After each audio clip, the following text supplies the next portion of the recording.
حسيت برغل حطيت عليها. طبعا هذا برغل أسمر. حطيت عليها مي سخنة مقدار كاسة على قد البرغل اللي أنا حاطه هون. بدنا نترك البرغل مع المي السخنة لما يطرى ويشرب كل المي السخنة. يعني لما يشرب المي السخنة هيك احنا بنبلش فيه نخلطه مع المكونات التانية رح احكيها هلا. اذا حسينا البرغل بسرعة نشف وبسرعة شرب هذا بنزيد كمان نص كاسة او نص مج مي سخنة. نسلق البطاطا حوالي خمس روس بطاطا وسط او صغيرة شوي حسب الكمية اللي انتو بدكم تعملوها. هون ببرد البطاطا المي باردة. هون حطيت البطاطا فوق البرغل البني، وحطيت معلقتين نشا، وحطيت معلقة ملح كبيرة، ومعلقة فلفل صغيرة، فلفل أسود، حطيت بابريكا وشوية كاري وشوية 7 بهارات. هون بنبلش ندعك بإيدنا قد ما بنقدر تتصير معنا عجين، طبعا لما تكون باردة تماما. وهون عندي لحمة مفرومة مع بصل ومع صنوبر، قليتهم مع بعض وحطيت ملح وفلفل أسود وبهار مشكل.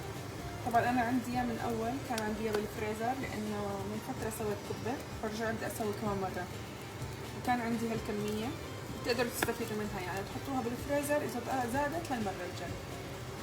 هون نبلش نعجن في الكبة بكل قوتنا وكل عضلاتنا لحتى تصير عجين، ونبلش نكبه في الكبة قد ما بتقدروا. طبعا تقدروا عن طريق الفرامة، فرامة اللحمة، بس يعني ما بعرف، أنا بحس هيك أحسن. بس تصعب تركيبها كل ما يعني وتنظيفها وهيك، فهيك بحس إنه أسهل، فبخليني أضلني أعجن قد ما بقدر وبرجع لكم. هيك صارت بعد ما عجنتها. نتركها ترتاح 5 دقايق ونبلش نكبه في الكبة. طبعا وانت تعجنيها اذا حسيتي انها نشفت معك شوي تقدري تضيفي عليها شوية مي. هيك صارت ممتازة.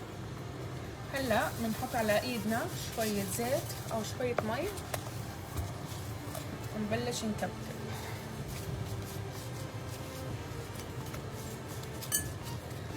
انا بصراحة هاي طريقتي في الكبة. بحب افردها هيك واخد من العجين واحط واعملها هيك واكورها. بحس هاي اسهل طريقة للناس اللي ما بتعرف تكبكب كبة.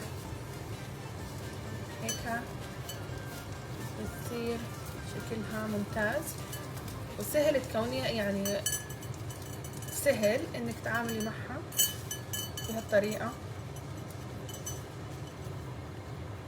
تقدري تضلك انت تشكليها على شكل كبة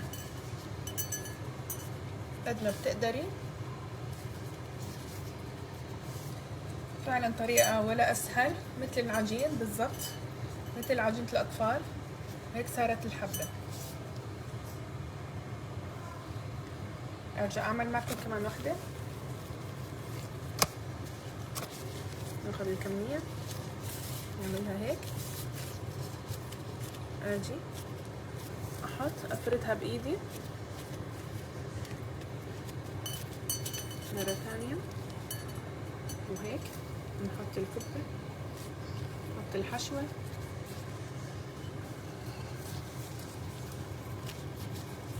ونسكر.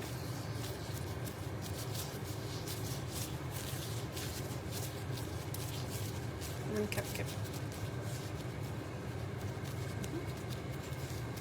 قد ما بنقدر، نشكلها ونصغر.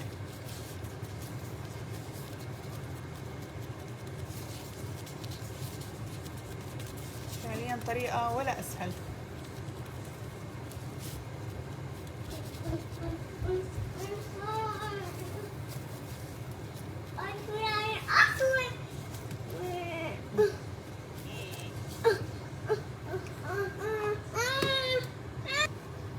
رح أرجع أعمل معكم الثانية منيح لأنه ابني طلب مني شغلة وسويت له إياها. هيك صارت الكبة تمام. أول واحدة صارت أحسن. هلا بنسوي الثالثة.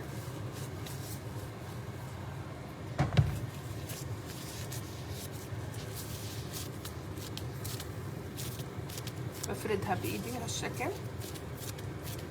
بنحط حشوة.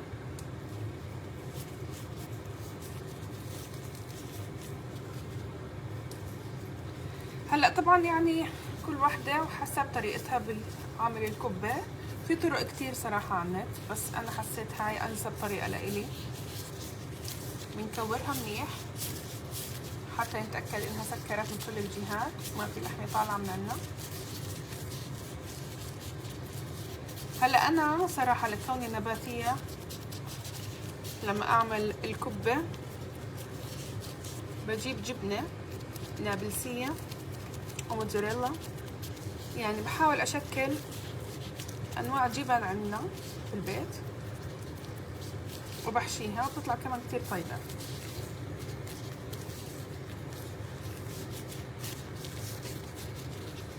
وهيك شوفي بهالطريقة صارت عنا أحلى كبة.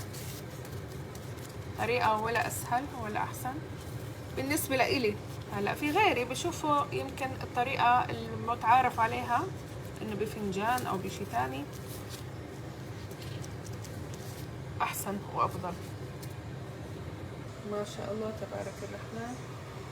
صارت الكبة جاهزة. طبعا هي حوالي كاسة برغل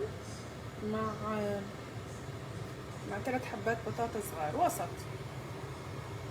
ما شاء الله تبارك الرحمن. هلا بقليهم ونشوفهم الكبة. ما شاء الله